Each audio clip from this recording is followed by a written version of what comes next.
ஒரு குட்டி கதை சொல்லிட்டா. ஒரு நாள் காலைல எழுந்துச்சு இந்த நடையோட்டம் பண்ணுவோமேன்னு கிளம்புனேன். அதாவது ஜாகிங் பண்ணலான்னு கிளம்புனேன். ஆனா தனியா ஓட விருப்பம் இல்லை. அதனால ஒரு முக்கிய பிரமுகரை கூட்டிட்டு ஓடுவோமேன்னு சொல்லி அவரை கூட்டிட்டு வரதுக்கு போனேன். இங்க போற வழியெல்லாம் ரொம்ப அழகா இருக்கும்பா. அதை ரசிச்சுக்கிட்டே சில பல கொண்டை வளைவுகளை கடந்துகிட்டே போனேன். இப்ப அந்த முக்கிய பிரமுகர் என்ன பண்ணிட்டு இருப்பாரு அப்படின்னு யோசிச்சுட்டே இருந்தேன்னா, வாத்தியார் நமக்காக வாசல்லே வரவேற்க காத்துட்டு இருந்தாரு. இவரு தான்ப்பா அதிர்ஷ்டம், அதாவது லக்கி. இப்படி மோந்து பார்க்கறதே குலத்தொழில வச்சிருக்கிறாரு.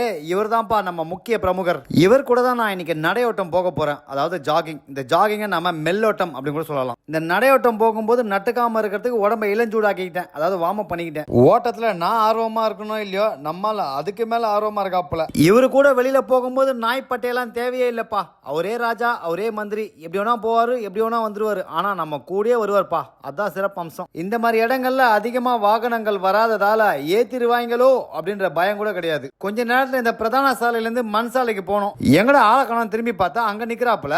தம்பி ஓடி வாடா அப்படின்னு டக்குன்னு வந்துட்டான். எனக்கு வேணா இந்த இடம் மறந்து போகலாம், ஆனா இந்த இடத்துல சொல்லி ஓடுறத நம்மால கில்லி. எங்கடா மறுபடியும் ஆளக்கானு பார்த்தா புதருக்குள்ள பதுங்கி இருந்து தாக்குற வரி இல்ல புலி மாதிரி உட்காந்துருக்கா போல. தம்பி வரியா இல்ல நான் போட்டா அப்படின்னு டக்குன்னு வந்துட்டாப்பா. இந்த இடம் நடக்கிறதுக்கும் ஓடுறதுக்கும் அருமையா இருக்கும்பா. இங்க பாத்தீங்களா, துள்ளி குதிச்சு ஒரு புள்ளி மாதிரி ஓடுறான். இந்த மாதிரி அமைதியான இயற்கை சூழல ஓடும் போது மனசு லேஸ் ஆகும். இங்க நான் மனசு லேஸ் ஆகிறதுக்காக மறக்கா வந்து ஓடுவேன், நடப்பேன் நண்பரோட. என்னோட நண்பர் ஊருக்கு போயிருக்கிறதால அவரோட உற்ற நண்பரோட நான் ஓடிக்கிட்டு இருக்கிறேன். இந்த மாதிரி மலை பிரதேசங்கள்ல ஓடும் போது நிறைய ஏற்ற இறக்கங்கள் இருக்கும். நல்லா மூச்சு வாங்க, உடம்பு சும்மா சூடாயிரும். ஆமா, நமக்கு நல்லா சூடாயிடும், இவங்களுக்கு ஆகாது போல. அதான் இந்த ஓட்டம் ஓடுறோம். எனக்கு சூடான வரைக்கும் போயிருச்சு. என்னால தாங்க முடியல. கல்ட்ரா சட்டைய அப்படின்னு ஒளிப்பட கருவியை ஓரமா வச்சுட்டு சட்டையை கட்ட ஆரம்பிச்ச பாருங்க. நடுவில் வந்து நின்ட்டான். டேய் தல்றா தாண்டவராயா அப்படின்னா கூட மதிக்கலையே. சரி நான் ஒதுங்கி நின்று மேல் சட்டையை கழட்டி அதை இடுப்புல கட்டி ஒரு தாமை புகைப்படத்தை எடுத்துட்டு ஓட ஆரம்பிச்சோம். ஆனா இவன் ஓய்வு எடுக்கும் போது அங்கங்க போய் உட்காடுறான் பாருங்க.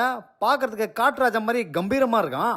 நாய்களுக்கான ஆணழகன் போட்டி மட்டும் வச்சாங்கன்னு வச்சீங்களேன், நம்மால அடிச்சிக்க முடியாது, தட்டி தூக்கிட்டு வந்துருவான். அப்படியே கொஞ்சம் தூரம் ஓடிட்டு இருக்கும் போது அங்க தேயிலை பறிச்சிட்டு இருக்கிற தாய் குளத்தை பார்த்தேன். இருந்தாலும் இந்த மலை பிரதேசங்கள் இருக்கிற மங்கைகளோட உடல் வலிமை யாருக்கும் வராது. சுமைகளை வச்சுக்கிட்டு மலைகள்ல ஏறுறதும் இறங்குறதும் வேலை செய்யறதும் 20 வயசு குமரனுங்களை ஓட விட்டுருவாங்க இவங்க. சுமார் ஒரு அரை மணி நேரம் ஓடி இருப்போம். இதுக்கு மேல ஓடினா ஓஞ்சிருவான்னு சொல்லி நடக்க ஆரம்பிச்சிட்டேன். நாம வீட்டுக்கு தான் போறோம் அப்படின்னு அவனுக்கு ஏற்கனவே தெரிஞ்சிச்சு போல. பயப்புள்ள பறந்துருச்சு, ஆலய காணும்பா. என்னோட மெல்லோட்டம் நடை பயணமாயிருச்சு. நடந்து வந்து இருக்கிற தண்ணியை குடிச்சிட்டு எங்கடா இவன் தேடி பார்த்தா இங்க பாத்தீங்களா எப்படி உட்காந்துருக்கான் அப்படின்னு. இந்த கம்பீரத்துக்கு ஒன்றும் குறைச்சல் இல்ல. இருந்தாலும் நம்ம கூப்பிடாம கொல்லாம நம்ம கூட வந்து நடந்து ஓடி உற்ற நண்பனா உறுதுணையா இருந்து குறையீடு சொல்லாத குணம் இந்த மிருகங்களுக்கு மட்டும்தான் இருக்கு. அப்போ மனிதர்களுக்கு